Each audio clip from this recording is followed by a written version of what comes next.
I should confess that Jeffrey reached out to me a couple months before he got arrested. He reached out to me and wanted me to come to his island. Met that intermediary on July 30th, and he told me Bill Barr. I've never made this public. It's this stuff public before, but he made Bill Barr.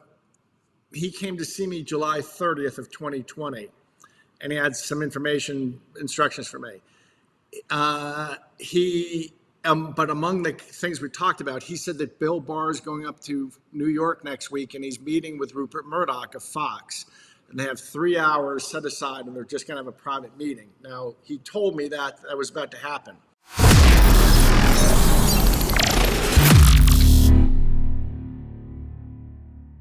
Welcome in, Patrick Byrne. So happy to finally get a chance to talk to you. It's like I've had so many other acquaintances that have had the pleasure of speaking with you, but I haven't myself. So honored to have you here.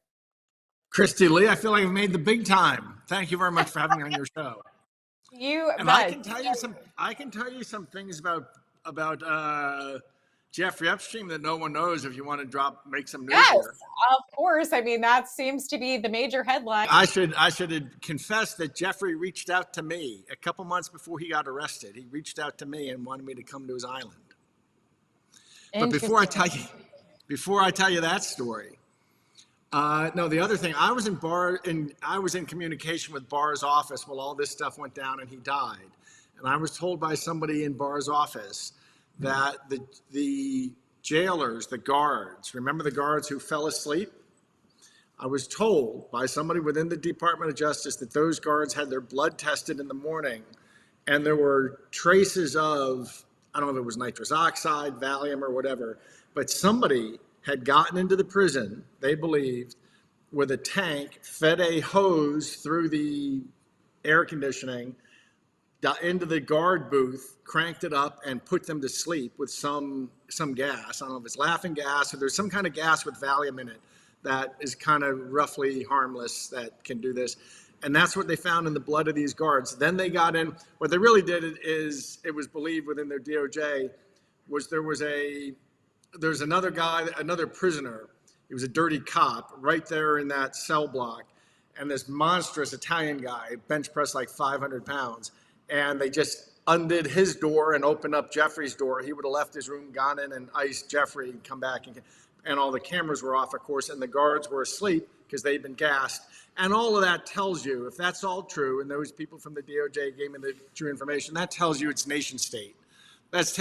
Nation states are involved. When people are sneaking in gas tanks into a prison and putting guards to sleep and getting away without being caught and hacking cameras and stuff, there's nation states involved. That's not the Gambino family. What do you think is the motivation of Bill Barr, though, to cover these things up? I mean, he was also really quick to be like, oh, there's no evidence, speaking of the no evidence line, of anything wrong with the election. I mean, what is his motivation? Well, Barr was on our side until the summer of 2020, and there he lost his nerve. I can tell you that much. Barr took the job. I know the person who offered Barr the job. And that person who was in the White House, says he stepped out of the meeting when Sessions stepped down and went out and called Bill Barr and said, would you like us to throw your name in the hat? And he said, Barr thought about it for about 10 seconds. I said, yeah, do it. If I come back, it'll just be to burn the agency system down. The agency system has taken over DC, by the three-letter agencies. However, he was back for a year and a half, and we were in communication through an outside party. And he started sending me messages by the spring of 2020 for something that needed to be done. And he was saying, if we're not successful, you and I, Patrick, are going to be meeting next summer, meaning the summer of 2021. We're going to be meeting in a FEMA camp. He sent me that message in June of 2020.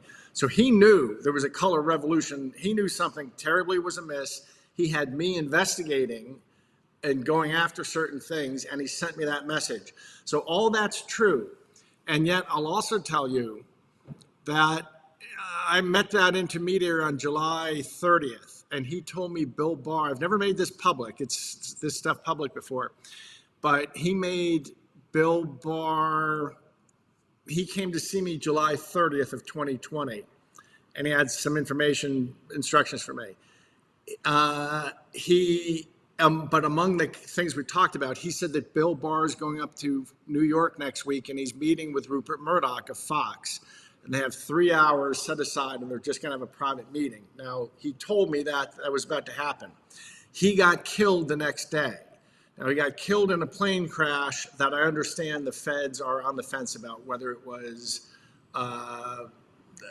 There's an explanation for the plane crash, but I understand there are people within the government who think it was rigged. But it came the day after he saw me, he was killed, and it was when he was going to see someone who worked for me.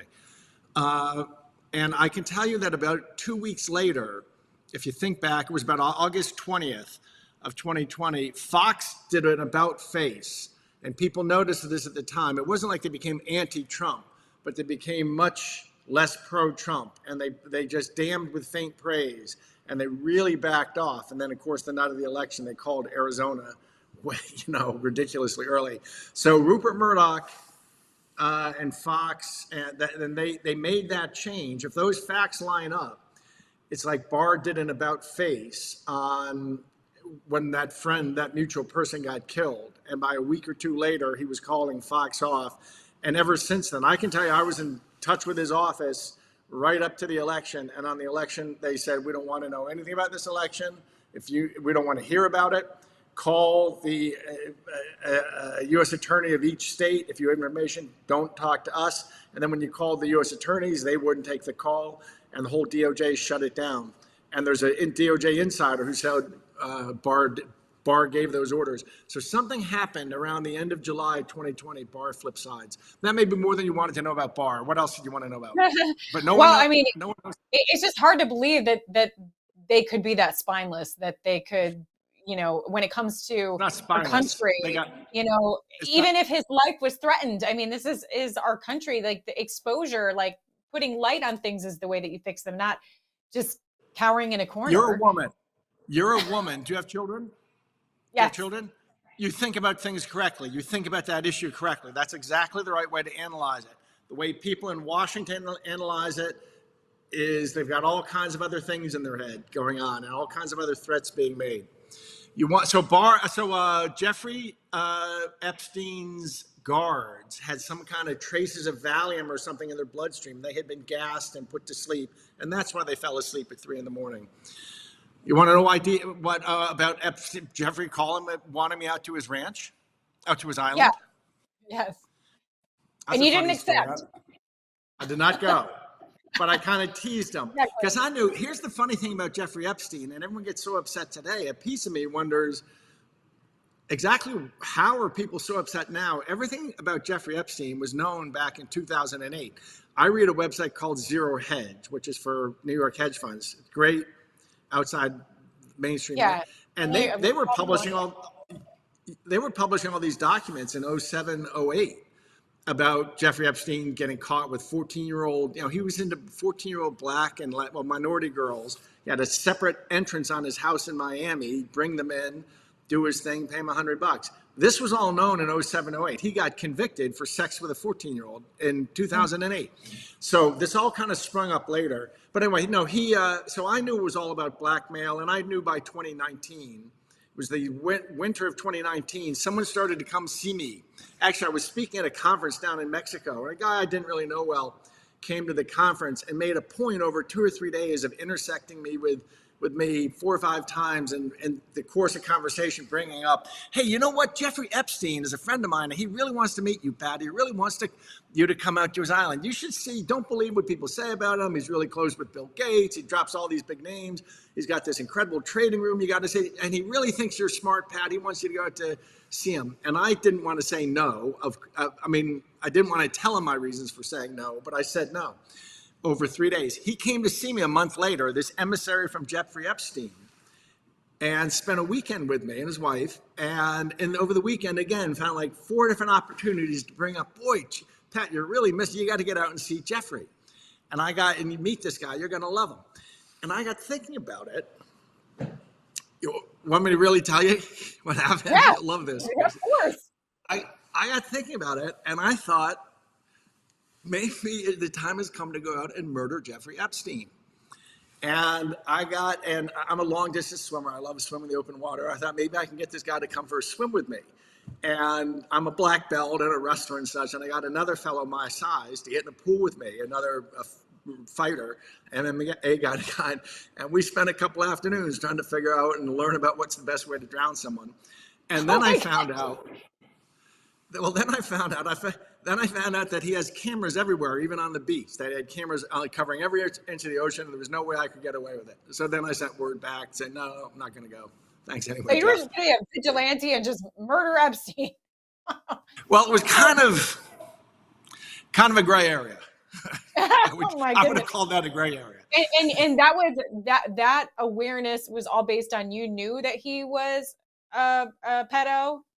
Everybody knew. Since if you read Zero Heads, it was all covered extensively in 07, 08. And we all knew that his island, everyone in the hedge fund community knew not to go to the island, that it was all just you were getting set up to be blackmailed. I can't believe this is all trickling out now and people are acting surprised. The whole thing was about blackmail. Everyone in the hedge fund communities knew you don't go down to Epstein's island, everything's being videoed, and it's about getting blackmailed. Everyone knew it in the hedge fund community. It's so weird that it's now like shocking the public. Yeah, of course. Yeah, because they were able to cover it up for so long, but so many people have woken up. But